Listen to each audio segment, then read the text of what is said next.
स्वागत है आपका हमारे चैनल पर। मैं हूं आपके साथ शिप्रा सैनी। महाराष्ट्र से बड़ी खबर है। मनसुख हिरेन मर्डर केस में एनआईए ने बड़ा खुलासा किया है। दरअसल एनआईए ने बॉम्बे हाई कोर्ट में ये दावा किया है कि मनसुख हिरेन मर्डर केस में पूर्व एनकाउंटर स्पेशलिस्ट प्रदीप शर्मा ही मुख्य साजिशकर्ता है। ये बड़ा खुलासा एनआईए की ओर से किया गया है। अपने हलफनामे में एनआईए ने ये दावा किया है कि यूएपीए के तहत जघन्य और गंभीर अपराध को प्रदीप शर्मा ने अंजाम दिया है। सीधे तौर पर वो इस अपराध में शामिल हैं। ये बड़ा खुलासा एनआईए ने किया है। आपको बता दें 25 फरवरी 2021 को मुंबई में उद्योगपति मुकेश अंबानी के घर के बाहर एंटीलिया के बाहर एक स्कॉर्पियो में जो विस्फोटक बरामद हुआ था। दरअसल उस स्कॉर्पियो के मालिक मनसुख हिरेन का मर्डर कर दिया गया था और उनका शव नदी में बरामद हुआ था, जिसके बाद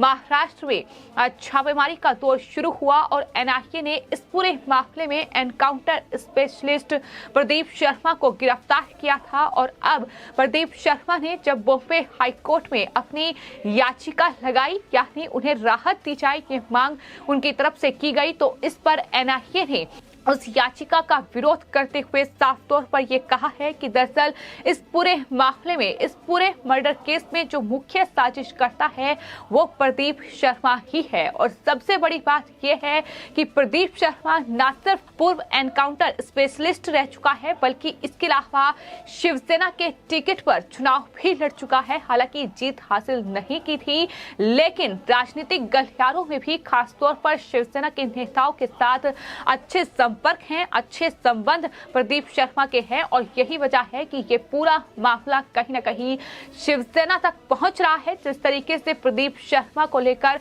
अब एनआईए ने ये बड़ा खुलासा किया है।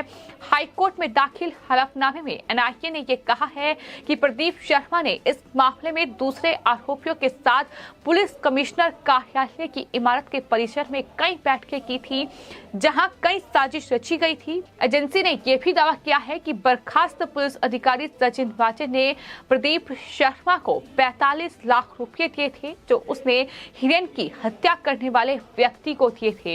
यानी किस तरीके से ये बड़ा खुलासा हुआ है। आपको ये बता दें कि एनआईए इस पूरे एंटीलिया विस्फोटक केस की जांच कर रही है। इस पूरे मामले में एनआईए ने सबसे पहले जो क्राइम यूनिट के अधिकारी पुलिस विभाग में रहे हैं सचिन वाजे, उन्हें गिरफ्तार किया था। और जब सचिन वाजे को गिरफ्तार किया गया तो उसके बाद एक इस पूरे मामले में कई बड़े खुलासे हुए थे।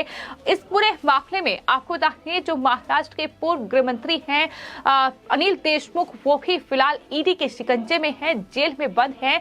लेकिन अगर बात मनसुख हिरेन मर्डर केस की जाए तो उसमें एनकाउंटर स्पेशलिस्ट रह चुके प्रदीप शर्मा को गिरफ्तार किया गया था। और अब इस तरीके से एनआईए ने जो हलफनामा दायर किया है उसमें ये चौंकाने वाले और बड़े खुलासे किए हैं। प्रदीप शर्मा की जमानत याचिका का विरोध करते हुए एनआईए ने ये साफ तौर पर कहा कि प्रदीप शर्मा निर्दोष नहीं है और आरोप ये भी लगाया कि उन्होंने आपराधिक साजिश, हत्या और आतंकी कृत्यों के अपराध किए हैं। अब न्यायाधीश एएस चंदूरकर जो कि इस पूरे मामले की सुनवाई कर रहे हैं और जीएस सनप की खंडपीठ ने याचिका पर अब सुनवाई के लिए 17 मार्च की तारीख निर्धारित कर दी है।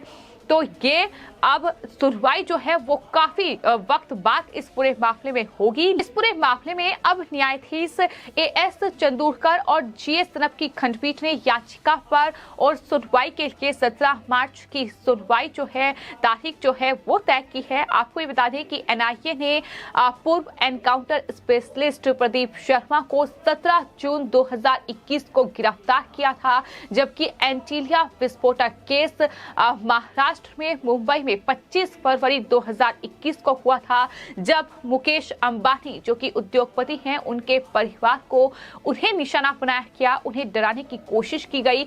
वसूली का ये पूरा खेल जो है ये रचा गया और इस पूरे मामले में उन्हें गिरफ्तार किया गया था और फिलहाल वो न्यायिक हिरासत में है।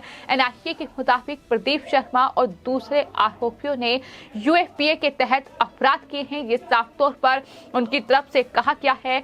तो एनआईए ने जो हलफनामा अब मनसुख हिरेन मर्डर केस में पेश किया है वो जाहिर तौर पर ये बता रहा है कि कहीं ना कहीं महाराष्ट्र में एक बार फिर से एंटीलिया विस्फोटक केस में महाविकास अघाड़ी खासतौर पर शिवसेना की मुश्किलें बढ़ सकती हैं। जिस तरीके से प्रदीप शर्मा जो है वो शिवसेना का सदस्य भी रह चुका है, राजनीतिक लोगों के साथ उनके अच्छे खासे संबंध हैं और इस पूरे मामले में चूंकि अनिल देशमुख भी गिरफ्तार हो चुके हैं, वो भी जेल में बंद है, लेकिन जो खुलासे एनआईए ने किए हैं, जो अपने हलफनामे में उन्होंने साफ तौर पर ये कहा है कि प्रदीप शर्मा एक गैंग का सक्रिय सदस्य था जिसने अंबानी परिवार समेत दूसरे लोगों को आतंकित करने की साजिश रची थी और मनसुख हिरेन साजिश की कमजोर कड़ी था, इसलिए शर्मा ने उसकी हत्या करवा दी। यानी मनसुख हिरेन जिसकी स्कॉर्पियो वो गाड़ी थी उसकी हत्या करवा दी गई ताकि इस पूरी साजिश का पर्दाफाश ना हो सके।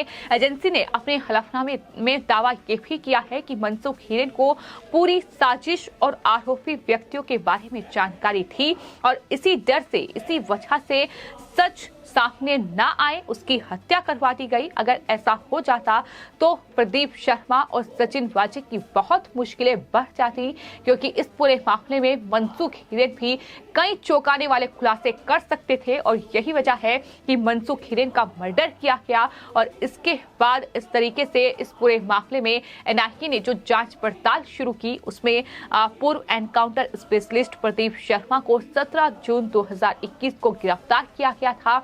हालांकि सिर्फ प्रदीप शर्मा ही नहीं बल्कि सचिन वाजे और इसके अलावा भी मुंबई में पुलिस विभाग के कई जो कांस्टेबल हैं, कई जो अधिकारी हैं, उन पर भी कहीं ना कहीं इस पूरे मामले में शिकंजा कसा गया था। फिर चाहे बात हम मुंबई के पूर्व पुलिस कमिश्नर परमवीर सिंह की ही क्यों ना करें, उन्होंने भी इस पूरे मामले में कहीं ना कहीं एक अहम भूमिका निभाई थी।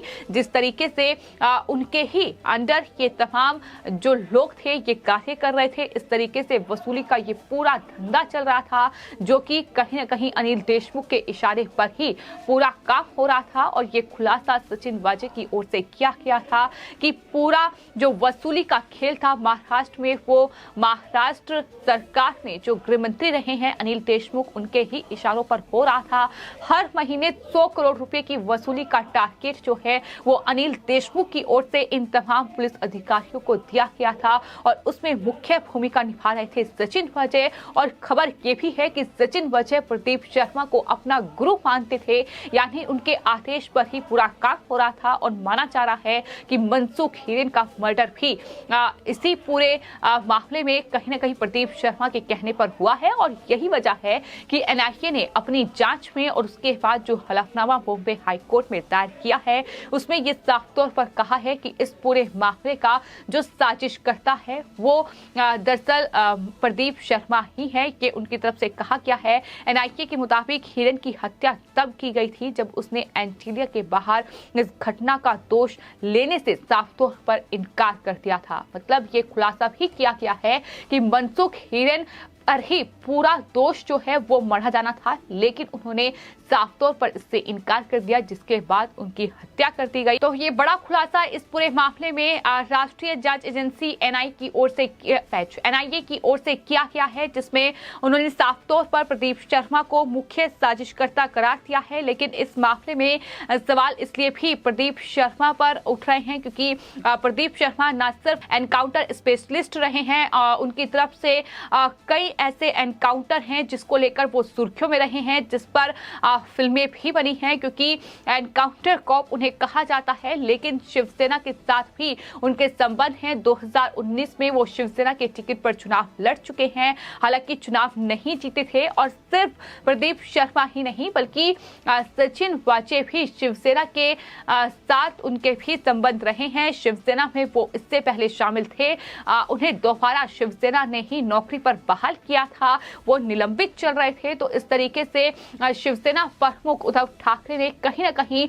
इन तमाम अधिकारियों को, इन तमाम लोगों को, जिन लोगों को तवज्जो दी, अब वो इस तरीके से इस पूरे मर्डर केस पे, इस पूरे एंटीलिया विस्फोटक केस में उनके नाम सामने आ रहे हैं। वसूली का ये पूरा रैकेट है जिसमें कहीं ना कहीं एक के बाद एक बड़ा खुलासा हो रहा है और फिलहाल इस पूरे मामले के तार अब शिवसेना से जुड़ते दिखाई दे रहे हैं। देखना ये होगा कि क्या आने वाले वक्त में प्रदीप शर्मा कोई बड़ा खुलासा करते हैं, क्योंकि फिलहाल उन्हें कोई राहत मिलती नजर नहीं आ रही है। जिस तरीके से एनआईए ने ये बड़ा खुलासा किया है, तो प्रदीप शर्मा की ओर से जो याचिका दायर की गई थी, जमानत याचिका, ये उनकी थी, जिसके विरोध में एनआईए ने अब ये हलफनामा बॉम्बे हाई कोर्ट में दायर किया है, जिसमें साफ तौर पर यह कहा गया है कि प्रदीप शर्मा निर्दोष नहीं है और वो आपराधिक साजिश, हत्या और आतंकी कृत्यों के अपराध उन्होंने किए हैं, इसलिए उन्हें जमानत नहीं दी जा सकती क्योंकि वो निर्दोष नहीं है।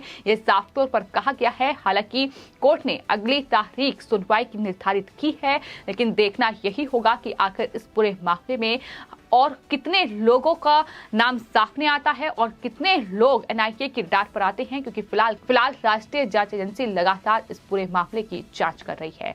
आपकी इस पूरे मामले पर क्या राय है, हमें कमेंट बॉक्स में जरूर लिखें और चैनल को सब्सक्राइब करें।